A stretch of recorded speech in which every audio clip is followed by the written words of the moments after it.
Elbette 2 senedir okullar kapalı olduğu için geçmişe yönelik beklentilerimizi tam ölçüde karşılamadı. Ama bu sene okulların açılmış olması bizi ciddi anlamda sevindirdi. 2 senedir aslında biraz biriken ödemelerimiz veya da eksiye düştüğümüz bir pozisyon vardı.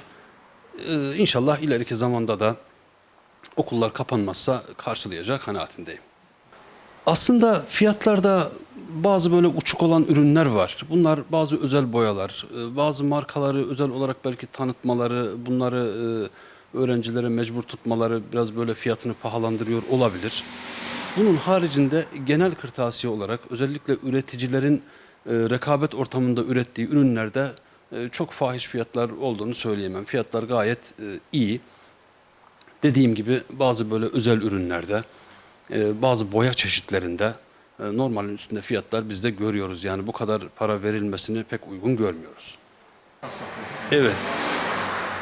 Aslında vatandaş da aynen satıcı gibi düşünüyor. Biz de okullar açılmadan önce acaba kapanma ihtimali var mı veya açılmama ihtimali var mı diye biraz temkinli yaklaştık alımlarımızda. Aynı şekilde alımlarda müşteriler de o şekilde yaklaşabiliyor. Biz geçen seneden beri acaba okullar yeni açılmaz mı diye biraz böyle stoksuz çalıştık bu sene. Müşterilerden de elinde listelerle gelenler bazı böyle özellikle pahalı buldukları ürünlerde ya bunu almasak da olur belki okulun kapanma ihtimali var diye biraz daha böyle sıradan ürünlere yönelip okullar kapanmazsa bunları da ileriki zamanda alırız gibi bir mantıktalar. Yani aslında satıcıyla çok farklı bir mantık yok. Ama şunu da belirteyim ki okulların açılmış olması, özellikle milli eğitimin bu konuda çok kararlı olması işi biraz değiştirdi. Yani okullar açılmadan önce biz milli eğitimin kararlı duruşunu gördük. Biz kapatmayacağız okulları. Ne sebep ne durum olursa olsun açacağız. Gerekirse sınıf kapatılır, gerekirse bireysel anlamda karantina uygulanır ama okulları kapatmayacağız demeleri biraz daha iyi oldu diye düşünüyorum. Şu ana kadar ana sınıfı, ilköğretim bölümü, hatta bazı kreşlere yönelik böyle kırtasiye alımları fazla miktardaydı.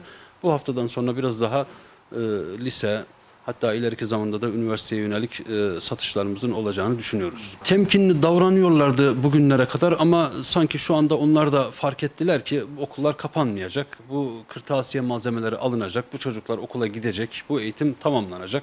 Buna bu şekilde sanki kanaat getirmiş durumdalar. Kapalı olması sadece bizi değil, kırtasiye sektörünü değil, görebildiğimiz kadarıyla ulaşım, servisler, okullara yönelik tüm alışveriş alanları, giysi olsun, okul etrafındaki kantinler olsun veya okul öğrencilere yönelik satış yapan her türlü firmalar ve bunun yanında özel okullar hepsini de ciddi anlamda etkiliyor.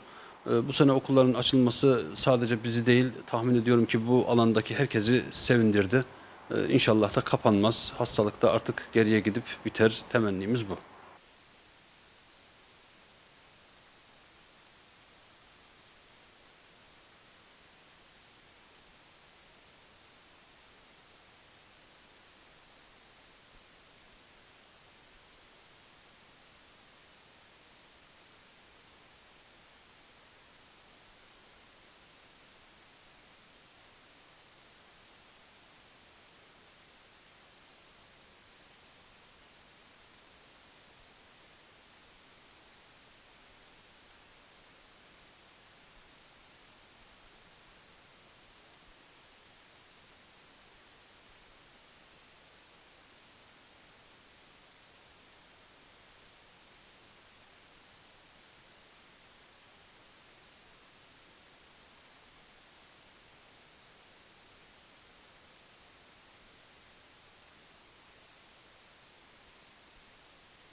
Evet, gördüğünüz gibi bir ilköğretim öğrencisinin ortalama özellikle de zaruri kırtasiyesi yaklaşık 250 lira civarında tutuyor.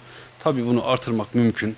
Yanında birçok böyle farklı kırtasiye malzemeleri veya da verdiğimiz ürünlerin biraz daha böyle üst modelleri, pahalı modelleri verildiğinde 500 liraya kadar çıkabiliyor.